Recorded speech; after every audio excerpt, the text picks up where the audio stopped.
told to say sorry to their victim by Humberside police instead of a fine or a court case. It's called restorative justice, and the police say it saves money and avoids unnecessary criminal records. Well, there's criticism of it in some news in some cases. Anne-Marie Tasker has this report. When Richard Skerry was attacked in Hull, he was surprised the police suggested the youth responsible say sorry rather than get a caution. He'd been squirted in the face with a substance and had to go to hospital. He's still waiting for his attacker to meet him. I've got somebody that originally wanted to say sorry to me, which I was quite surprised at them even asking me to participate in, that has now backed out. I'm left there basically wondering, are they sorry or aren't they? If it was somebody in a more severe case, then no, sorry probably wouldn't be enough. In 2013, 29 offences in Hull and the East Riding were dealt with using restorative justice. This year, that's gone up to 247. They were mainly minor crimes, 76 were cases of criminal damage. But restorative justice was also used for more serious things, including 4 arson attacks, 11 drugs possessions and a threat to kill. Humberside police admit that may initially sound shocking, but that all cases need proper approval and have to be what the victim wants. And although restorative justice is cheaper than using the court system, they say money's not the driving force. It's not just about saving money.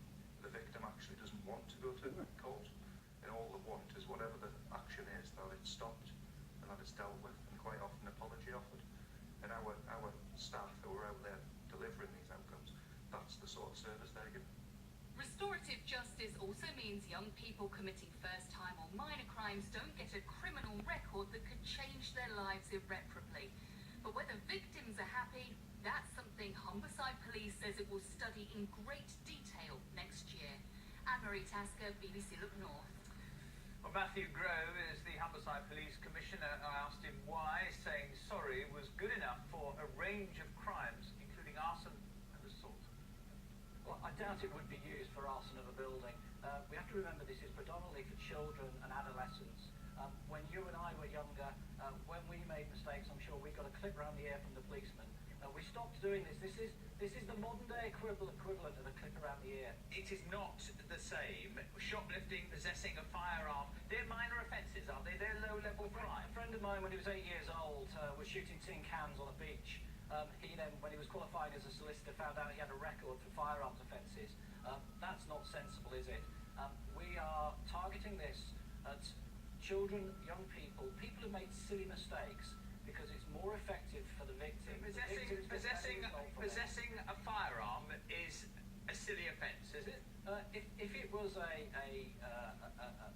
air weapon that children were playing with inappropriately, I would rather it be dealt with in that way than taking them through the formal judicial system, giving them a criminal record, and the outcome not being as effective, increasing their chances of reoffending further, and costing a fortune to the taxpayer, and the victim not actually being satisfied with the outcome. Okay, what about the... I meet victims every month, and their main complaint is never about the perpetrator, it's about the criminal justice system. Ministry of Justice says there's only a 14% reduction in reoffending rates. That means most people, majority of them, reoffend.